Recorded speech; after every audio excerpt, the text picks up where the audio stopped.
Welcome back to the channel, ladies and gentlemen, and yes, Terminator Dark Fate is out, but we're not done looking back on the Terminator franchise. I want to go and talk about something a little bit better, a little bit more refreshing, to hopefully wash the taste of Terminator Dark Fate from your mouths. We're going to be looking at the HK tank, or the non-humanoid hunter-killer tank today.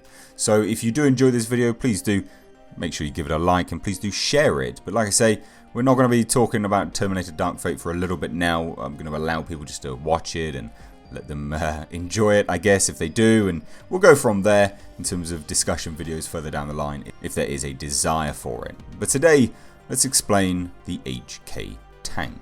Now, the term HK tank refers to a wide variety of Skynet's ground-based combat hunter-killer vehicles. However, they all tend to resemble something very, very similar, and in terms of the various iterations, it is actually dependent on the movie that is depicting them. So developed from the original T1, which I've done a video on, I'll leave it linked above, the HK tank is several stories tall, and it is vaguely humanoid in overall shape.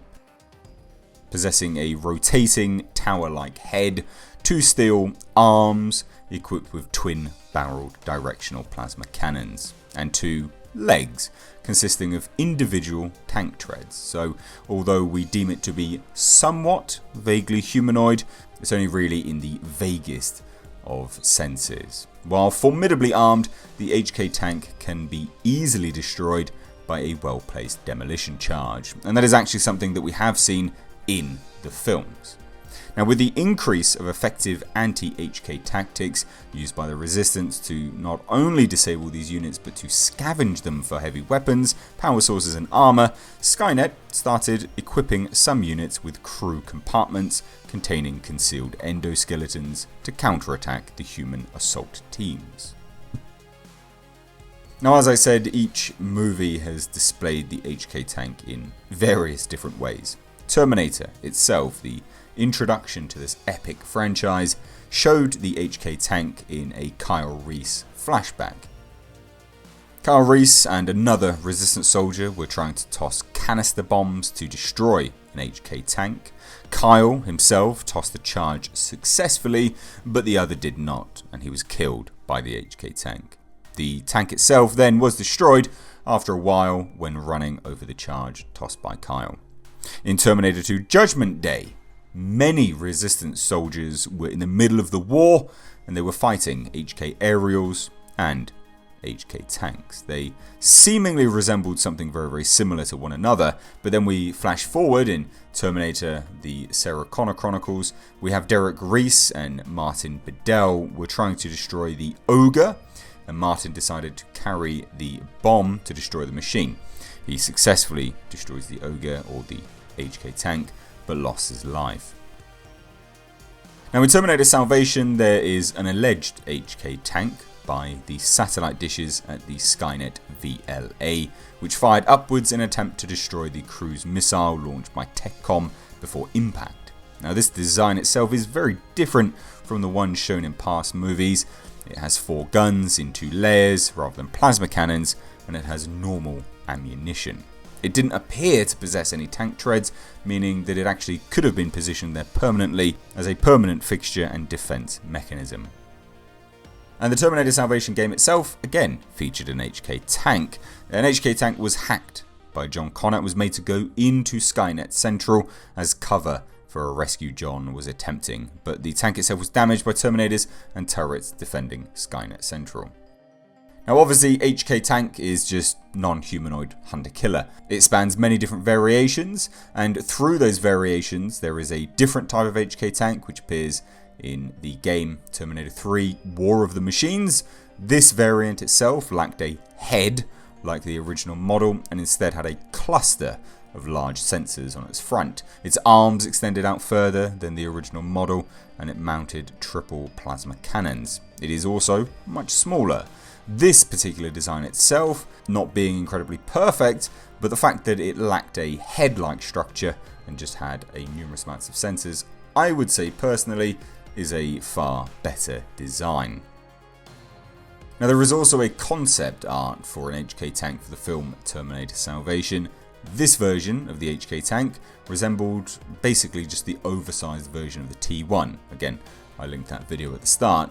Now this is interesting for a few reasons. It is almost a tie directly to the T1 itself, and again just weaving the narrative forward and binding these movies together. Now it is important to note that this HK tank is actually mounted with miniguns just as well as the T1, so it's a good throwback if you liked Terminator 3 Rise of the Machines. Now in Terminator Salvation, the defense turret at the perimeter of Skynet Central essentially resembles a modified HK tank. No treads, no legs, torso completely mounted directly onto a wall. Now this allows it to rotate and obviously effectively destroy incoming targets, but it doesn't allow it to move anywhere. It's almost as if Skynet thought, right, okay, well, we have these on the product line, we can simply just mount them in various locations. Now in terms of that particular design, I would say that that's actually a weaker design out of them all. To just have one stationary, it seems a very inefficient use of the HK tank. Rather than just having it mounted, you'd think Skynet in its infinite AI wisdom would simply hollow out a section of Skynet Central and allow the HK tanks the ability to move, roam. They become more effective in that manner, they have more purpose, they can be repurposed in that way. So the fact that it's just mounted there does seem a bit of a silly design choice, and I'm guessing it's one done by the filmmakers to simply make for a better visual, a more imposing visual of Skynet Central. But when you start to think about it again, it actually just falls apart. Now, there was an HK tank in Terminator Salvation the game. This is an earlier model of the tank. It's armoured with dual plasma cannons and dual machine guns. Unlike its successor, this HK tank did not have a visible head, clearly relying predominantly on sensors mounted within the main torso area. Now, the HK tank in Terminator Future Shock is called Goliath, and according to that game, Goliath stands close to 3 stories tall, which, if you're looking at the concept art for the HK tank, which was to appear in Terminator Salvation, the film, it actually stands up quite reminiscent to that. That was a massive, massive HK tank. The concept art shows something close to 3 stories tall. So it appears to be a concept which has been recycled and reused many, many times. So what did you guys think of the HK tank? For me, personally, the introduction of the T1 in Terminator 3 Rise of the Machines, and knowing full well that obviously we've seen Terminator 1 and the throwback there, I like the HK tank design, and I like the fact that, again, I said this in my T1 review, is that it's a very clear evolution of the T1 design, just bolstered up, bulked up, repurposed, and evolved throughout the series. I like the HK tank.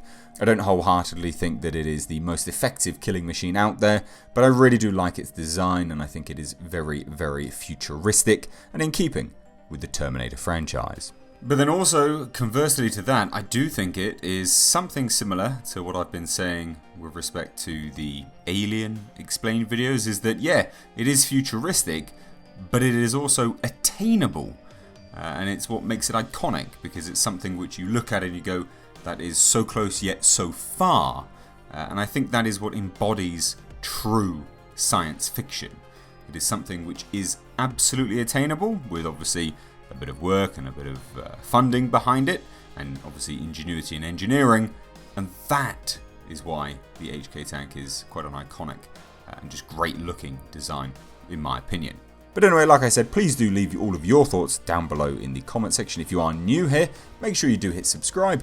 You can stay up to date on the world of pop culture and movie news, and the various lore explained videos, by hitting the bell notification icon. Anyway guys, thank you so much for watching. If you enjoyed this video, please do give it a like and a share. And if you want to support the channel further through all the various content that I produce here, then please do check out my Patreon page, which is linked down below in the description box, or you can cop yourself some epic merch, which is linked underneath the video from my Teespring store. Anyway guys, thanks so much for watching. I've Mr. H. Take care.